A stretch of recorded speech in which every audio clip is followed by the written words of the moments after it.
Hey y'all, we're finishing up with our second pea planting, and we're cleaning out the planters and swapping from these plate bottoms over to my bean cups so we can start planting butter beans.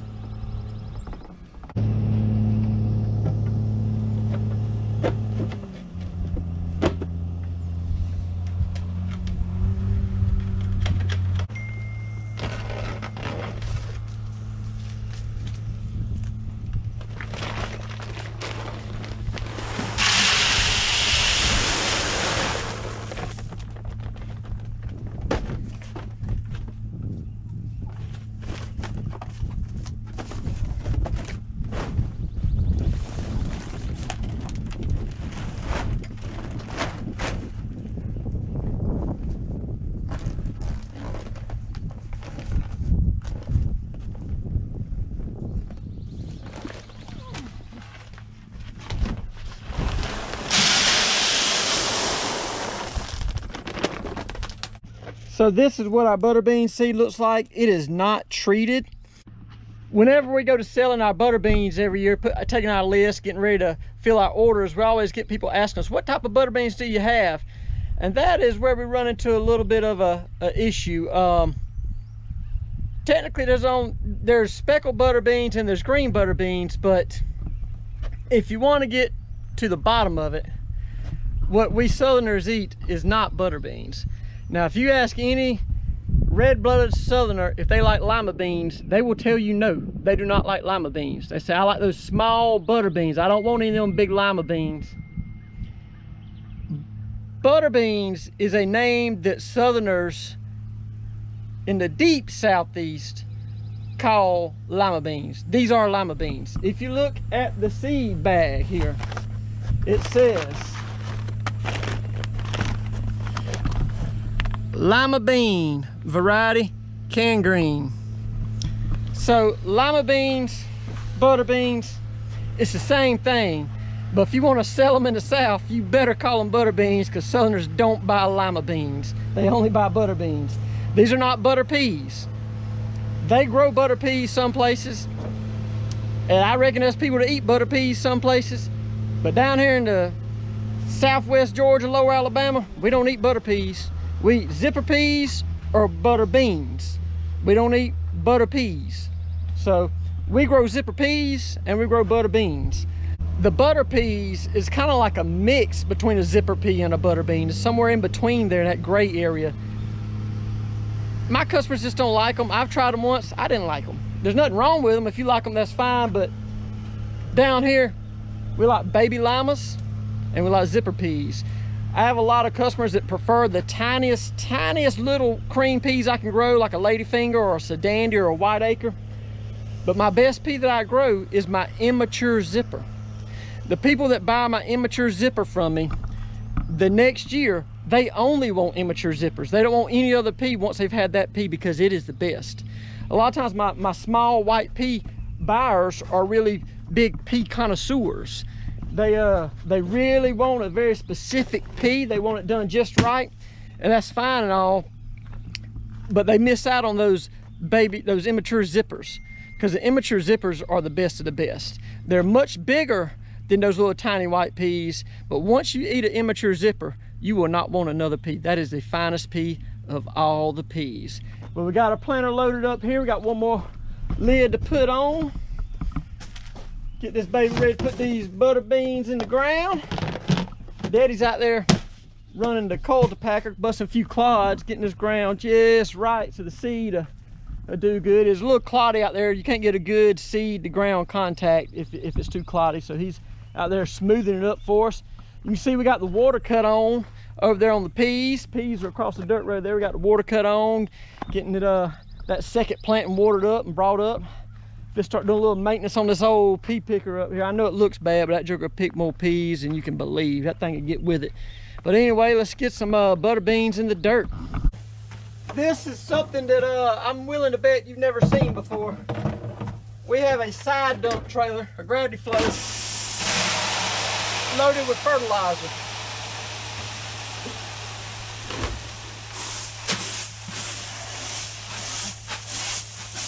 The reason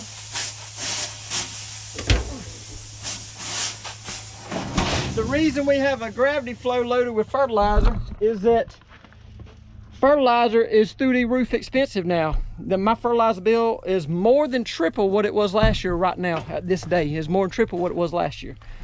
And that's all due to the price of crude oil. So it is what it is. I typically spread fertilizer on the whole field. I get a service out of a local town here to come spread the whole field for me, and they do a great job. But with fertilizer so high, I can't spread the whole field. I'm using my boxes here, and I'm just dropping it right on the road where it needs to be. I'm not fertilizing the weeds in the middle, so I'm just fertilizing right where my plant's going to be. And so the bag fertilizer has gone through the roof, but we were still able to buy the bulk fertilizer a little cheaper. So we bought a side dump load of fertilizer, and we're going to have to manually put it into our planter since the bag fertilizer is through the roof.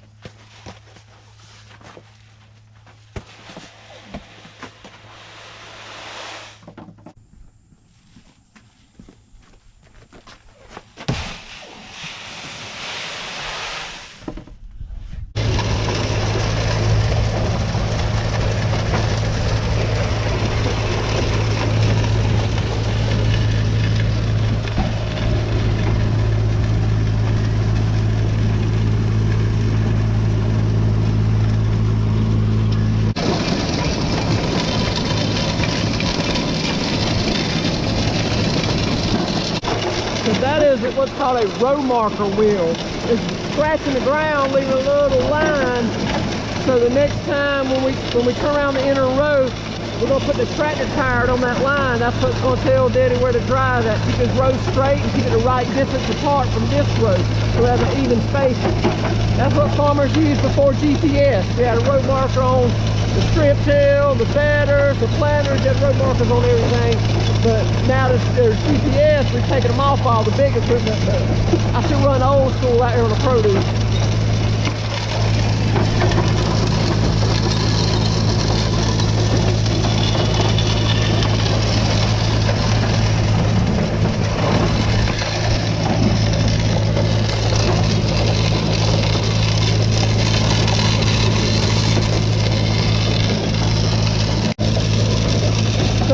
These two wheels right here are firming up a little bed on either side of the seed. They're pressing it together to make a little tight spot right where the seed is.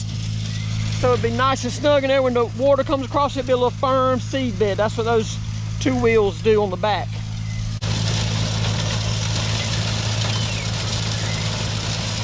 So you see that the one row marker's up right now and the other one's down.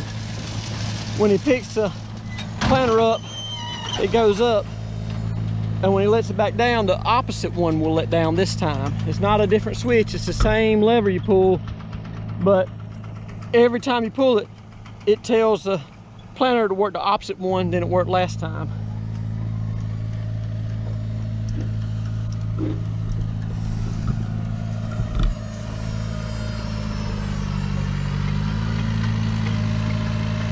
Still got a little bit of sunflower residue out here. We planted sunflowers out here last year, murdered the doves.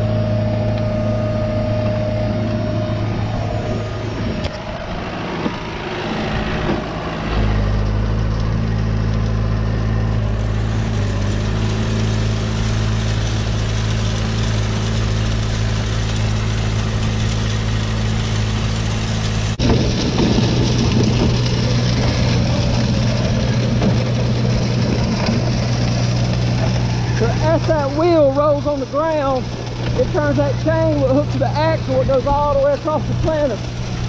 That transmission in the middle tells each one of these row units how fast to turn, which determines how far apart our seed is in the ground. We're trying a couple different seed rates out here today. We're planting some of them 2 inches apart in the row, and some of them 3 inches apart in the row. The theory is you plant them closer together, the plant will get taller. And if you space it out a little further, the plant gets a little bushier. You get more beans on the plant if you space it out further, but the plants, there's more plants per acre if you bring it in, so you don't have to have as many beans on the plants. The benefit, one benefit of having a tighter seed spacing is, yes, there is more plants per acre, which means more seed per acre, but they will grow taller, which will make them easier to harvest. Butter beans are real short, the beans by the ground, it's hard to harvest them. If we can get them taller, we can harvest them easier.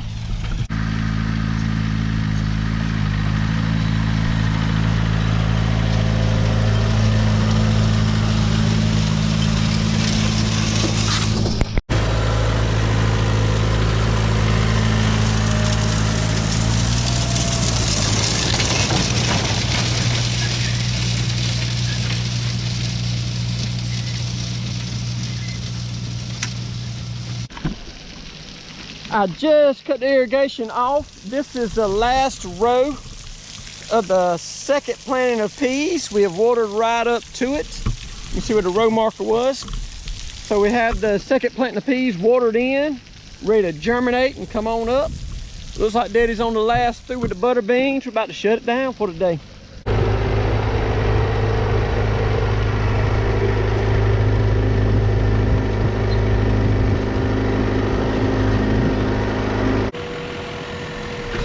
All right, we got all the butter beans planted. We're taking the planters into the barn. We will see y'all next time. Thanks for watching.